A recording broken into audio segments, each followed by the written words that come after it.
Hello, my name is John Sveck. Welcome to this ALL24 video. Today, Coach Waterman and I are joined by guest coach Adam Grandy, the linebacker coach at Western University. Thanks for being with us, Coach. Thanks for having me, guys. Awesome. So we're going to do a one clip. We're going to break down a random play. So, Coach Waterman, if you would do the honors here, tell me when to stop. And stop. Okay, let's see what we got. It's a 1st and 10 play, Coach. I'll make it as large as we can. Okay. And I'll kind of just set the stage here briefly, and then I'll give you the floor. So it looks like the offense, again, it's a 1st and 10.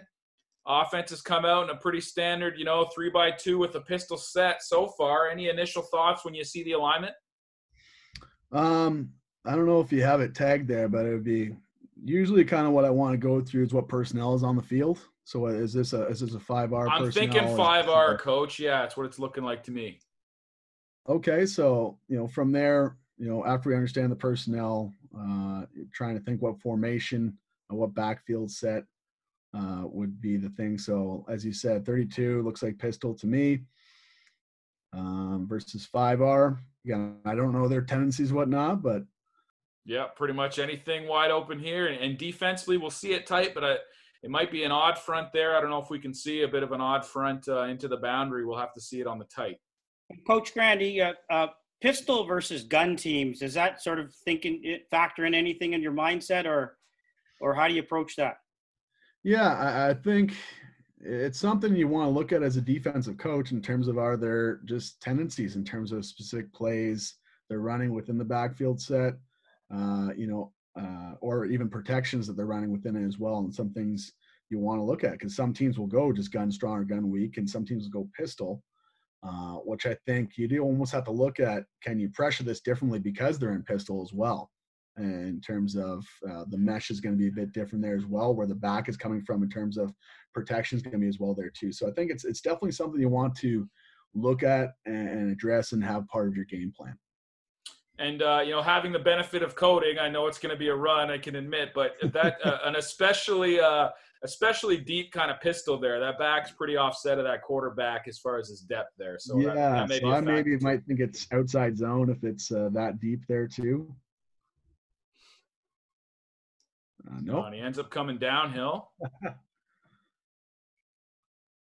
All right, so gain some. The offense gains quite a bit of ground there, and we will watch it on the tight.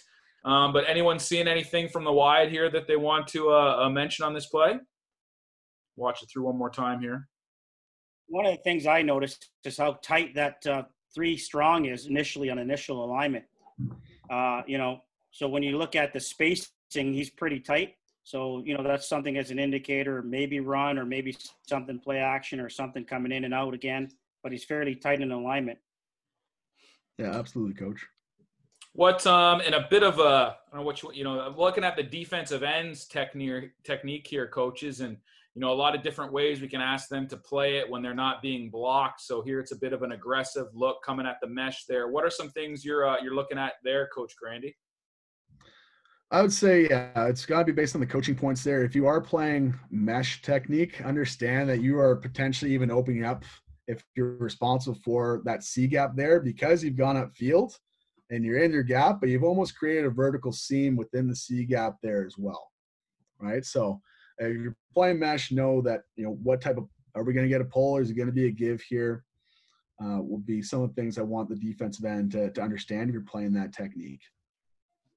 And then as far as the routes, Coach Waterman alluded, I think there might be stock blocking on the front side here, but on the back side, there's definitely some Sally route options if he does decide to pull it.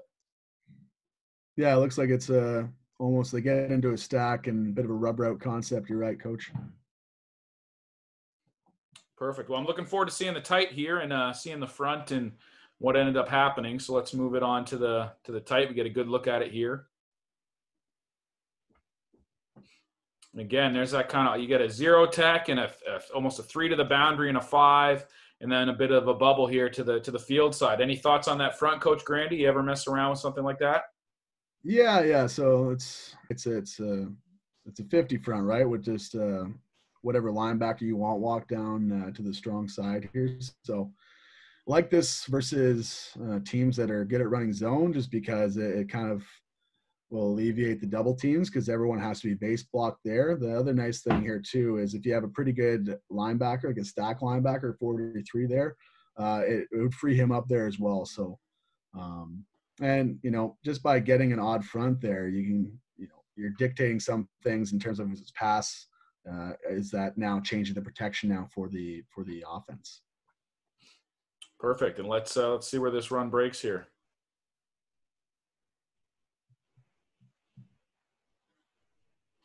To the front side, they're able to gain a little bit of a crease there, right? Yeah, it looks like 43, who might be, like, based on the initial steps from the nose tackle, is probably responsible for that strong side A gap. And also looks like they're trying to play a bit of a stunt game to the strong side here in terms of their Mac linebacker. Well, I can't tell if they're running a stunt or he just kind of jumped outside there. But I think the stack linebacker gets himself a bit of trouble trying to just look at the running back and where he's going as opposed to his gap assignment. Wouldn't be surprised if there was some kind of game going on with these two. And then to Coach Waterman's point, the Sam ends up getting accounted for by that number 3. Yeah. Yeah, they almost look like the Sam's got long stick A gap, but he just gets picked up potentially because you've got the middle linebacker there. He's A gap and then working backside. It's a little bit good job of Mount A picking up that the Sam. Absolutely. Yeah, the number 3 receiver, 8-7 there, does a great job there. Free safety probably gets caught a bit in his pursuit. Number 22 there. Yeah. Yeah, the way the stack linebackers playing this, I'm not sure. Are they trying to play gap exchange potentially with the stack linebacker? And yeah, they've done that a few times where they strap wrap it, where they bring him back around. And so that could be something where he shows A gap and comes back around. Yeah. So, that's now if that's happening, maybe that nose is supposed to get cross A gap. It just doesn't get there. Yeah, I would say you're probably better served with the nose going the strong A, right? Just to kind of help the linebacker's path there. Because now that defensive end has to cross, 3 gaps to exchange the responsibility, right? But perfect. Well, a lot of fun talking football with you, Coach. And again, none of us knowing what anyone's being asked to do, but just dissecting it and talking a little bit of football is always fun. So appreciate your time. Absolutely. Thanks so much, guys. Really appreciate it. Great.